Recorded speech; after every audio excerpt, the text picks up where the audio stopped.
Hello বন্ধুরা, আপনারা সব ভালো আছেন? আজকে আমি চলে এসেছি নতুন একটা রেসিপি নিয়ে। আজকে আমি বানাবো আলু পরোটা। তো আলু পরোটা বানানোর জন্য আমি এখানে কিছুটা ময়দা নিয়ে নিয়েছি, তাতে পরিমাণ মতন লবণ আর চিনি, 1 চামচ চিনি দিলাম আর পরিমাণ মতন লবণ দিলাম। আর দেব সাদা তেল দিয়ে ময়ন দেবো। সাদা তেলের জায়গায় আপনারা ঘিও দিতে পারেন, তো আমি সাদা তেলে ময়ন দিয়ে নিচ্ছি। আর আলু পরোটার সাথে আবার আমি দেবো ওই ধনে পাতা। আজকে দেখবেন খেতে অনেক ভালো লাগে, এইভাবে একবার বানিয়ে খেয়ে দেখবেন যে অনেক ভালো লাগে, অনেক মজা লাগে খেতে। ধনে পাতা দিয়ে পরোটা আলু দিয়ে। তো এবার দেখুন আমি ওইগুলো দিয়ে ময়ন দিয়ে নিচ্ছি। এবার ধনে পাতাগুলো দিয়ে দিচ্ছি, এতে দিয়ে ভালো করে মিশিয়ে নেবো, নিয়ে তারপরে জল দিয়ে মাখবো।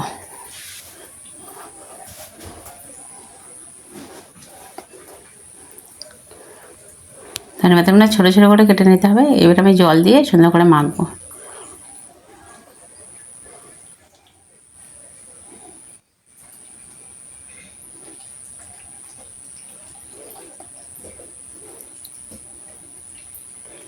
জল অল্প করে দিয়ে মেখে নিতে হবে, যে যেরকম পরিমাণে জল লাগবে সেই পরিমাণে জলটা দিতে হবে।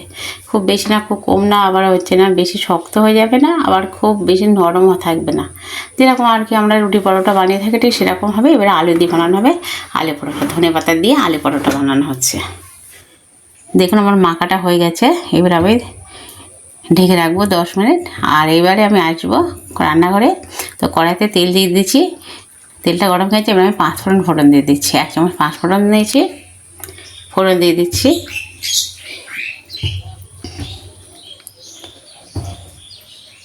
আর আলুটা তো আমি আগেতেই সিদ্ধ করেছি, সিদ্ধ করে খোসা ছাড়িয়ে নিয়েছি। খোসা ছাড়িয়ে আলুটা একটু ঘেঁচে নিয়েছি, কোথাও দলা দলা নেই।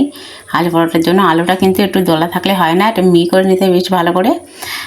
তার জন্য আমি সেটা করে নিয়েছি। আর আজকে কিন্তু নিরামিষ আমি বানাচ্ছি আলু পরোটা। এটা কিন্তু সবাই খেতে পারবে, যারা পেঁয়াজ খায় না, মাছ মাংস খায় না, তারাও এটা বানিয়ে খেতে পারবে। এটা সবার জন্য আমি বানাচ্ছি। আর এখানে আমি 2টো লঙ্কা কুচি দিয়ে দিলাম, কাঁচা লঙ্কা কুচি করে 2টো দিয়ে দিয়েছি।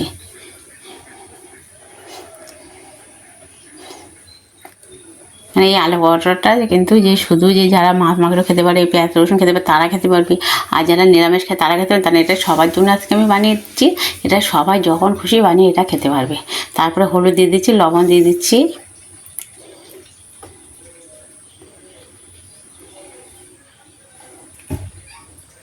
আর দিলাম লঙ্কার গুঁড়ো। 2টো লঙ্কা আমি কুচি করে দিয়েছি, আর একটা লঙ্কার গুঁড়ো দিয়ে দিলাম। খুব একটা ঝাল করব না, সবাই আবার ঝাল খুব বেশি ভালো পছন্দ করে না, হালকা ঝাল থাকলেই সেটাই ভালোবাসে। তো আমি সেরকমই বানাবো। এই সুন্দর করে নাড়াচাড়া দিয়ে মশলাগুলো ওর সাথে সব যেন ভালো সুন্দরভাবে মিশে যায় সে করতে হবে। আর এইটার জন্য অতিরিক্ত তেল কিন্তু দিলে ভালো হবে না, পুরটার ভিতরে যে অতিরিক্ত তেল হয়।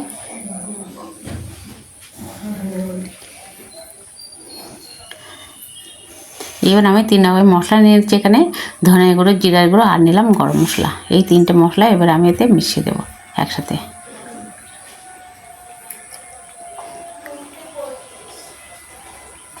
আর একটা মশলা আছে, এটা ম্যাগি মশলা, এটা স্বাদের এটা দিলে আরও বেশি তরকারিতে স্বাদ বেশি হয়। তো সেটা আমি এতে দিয়ে দিচ্ছি। আলু যেটা বানাচ্ছি সেটার মধ্যে দিয়ে দিচ্ছি এটা। আর কোনো মশলাই লাগবে না। এবার এইগুলো দিয়ে বানিয়ে নিলে দেখবেন কতটা সুন্দর টেস্ট আর কত ভালো লাগে খেতে, সেটাই দেখতে পাবেন। আবার ভালো করে নাড়াচাড়া দিয়ে মিশিয়ে দিতে হবে, যেন মশলা কোথাও দলা না থাকে এক জায়গায়।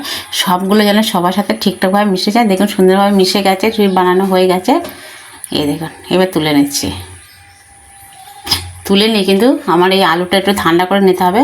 ঠান্ডা করে না নিলে কিন্তু এটা বানানো যাবে না। আর এবারে যেটা ঢেকে রেখেছিলাম সেটা এবার দেখি কতটা সুন্দর হয়েছে। দেখুন কত নরম সফট, কতটা সুন্দর হয়ে গেছে। এবার এটাকে আমি, যেন রুটি বানানো হয় তো লেচি কাটা হয়, তো সেই লেচিগুলো একটু ছোট হয়। আর আমি যেখানে আলু পরোটা বানাবো তো একটু বড় বড় করে বানিয়ে নেব।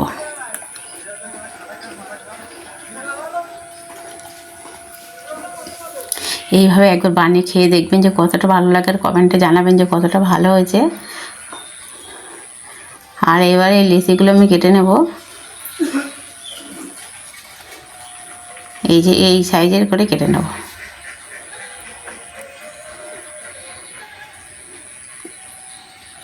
আলু পরোটা একটু বড়ো করেই বানাতে হয়, লিচিগুলো বড় লাগে।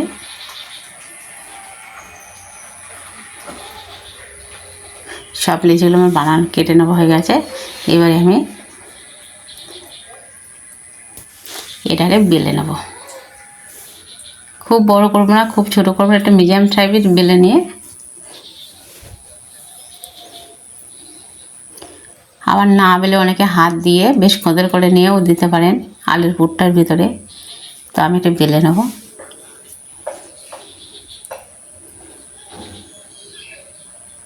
এই দেখুন হয়ে গেছে। এবার আমি আলুর পুরটা দিতে দেবো এর ভিতরে।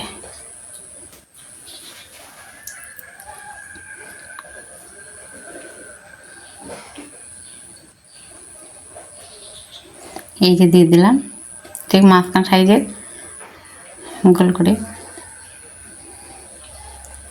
এবার এর মুখটা মারবো যেরকম করে মোমো বানানো হয় না, ঠিক সেইভাবে মুখটা মারবো মোমোর মতন করে। এইরকম করে একটা একটা করে কুচি কুচি দিয়ে নেবো।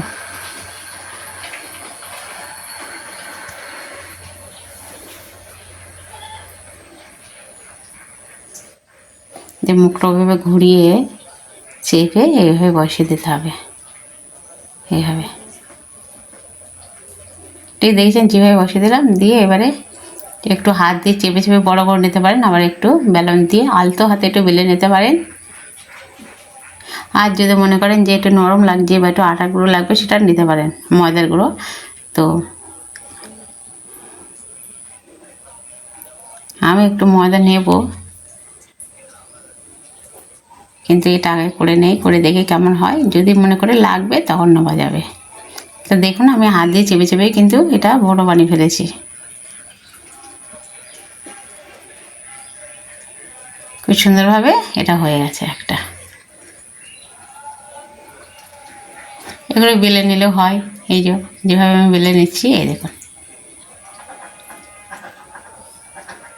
অনেক সহজে হয়ে গেল একটা আলু পরোটা। ধনেপাতা দিয়ে আলু পরোটা। আবার একটা বানিয়ে রেখে দিচ্ছি আপনাদেরকে একইভাবেই। একইভাবে কিন্তু মুখটা মেরে নিচ্ছি ওইভাবে কুচু কুচু করে।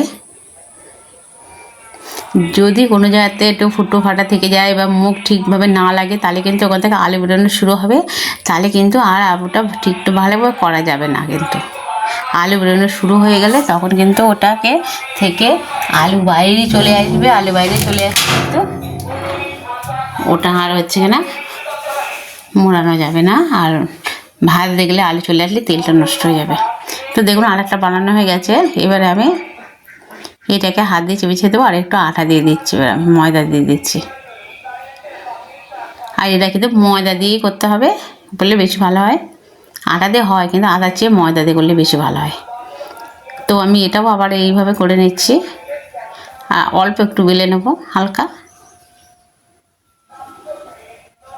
এই যে যেন আলুটা কোথা দিয়ে বেরিয়ে না আসে, কোথাও ফেটে না যায়, ঠিক সেইভাবে করতে হবে।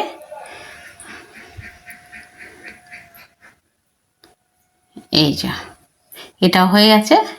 তো বাকিগুলো সব একইভাবে বানিয়ে নেব। এই দেখুন দুটো বানিয়েছি আর বাদ বাকিগুলো আমি একইভাবে বানিয়ে নিচ্ছি। দেখুন এখানে সবগুলো বানিয়ে নিয়েছি। এবারে আমি ভাজার জন্য কড়াইতে তেল বসিয়ে দিয়েছি। ওদিকে তেলটা একটু গরম হলে দিয়ে দেবো।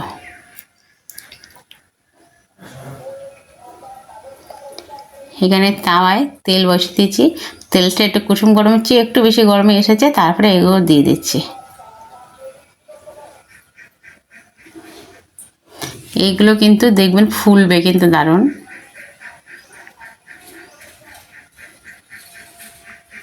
এখানে উল্টে দিয়েছি, এখানে ফুলে রয়েছে ট্রে, দেখি যে কত সুন্দর ফুলে উঠেছে।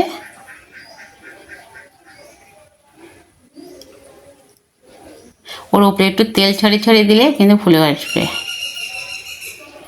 তেল ঝেড়ে তুলে নিচ্ছি। প্রথমে একটা বানিয়েছি কত সুন্দর ফুলেছে, তারপরে কিন্তু এটা আপনাদেরকে দেখাচ্ছি, সেটাও কিন্তু দারুণ ফুলেছে। তো আপনারা ওর উপরে একটু তেল ছিটিয়ে ছিটিয়ে দেবেন, দিলে কিন্তু একদম ফুলে আসবে। ফুলে যাবে সব কটায়। দেখুন কত সুন্দর ফুলেছে, সুন্দরভাবে ফুলে গেছে দুটোই। এটাও তো একইভাবে ফুলে গেছে, তুলে নিচ্ছি। এর ভিতরে কিন্তু দেখুন একটা ফেটে যায়নি, ফুটো হয়ে যায়নি, বা কোথা থেকে কোনো পুট বেরিয়ে যায়নি, এত সুন্দরভাবে তৈরি করা হয়েছে। তো 3টে ভেজে নিয়েছি, আপনাদেরকে দেখালাম। তো এবারে বাকিগুলো আমি একইভাবে বানিয়ে নেবো। দেখুন কতটা সুন্দরভাবে ফুলেছে এগুলো সব। তো বন্ধুরা সব আমার বানানো হয়ে গেছে, তো এখানে আমি প্লেটে সাজিয়ে দিয়েছি। তো যদি দেখুন কতটা সুন্দর হয়েছে। আর আপনাদের যদি অবশ্যই ভালো লেগে থাকে তো অবশ্যই লাইক কমেন্ট শেয়ার অবশ্যই করবেন। আর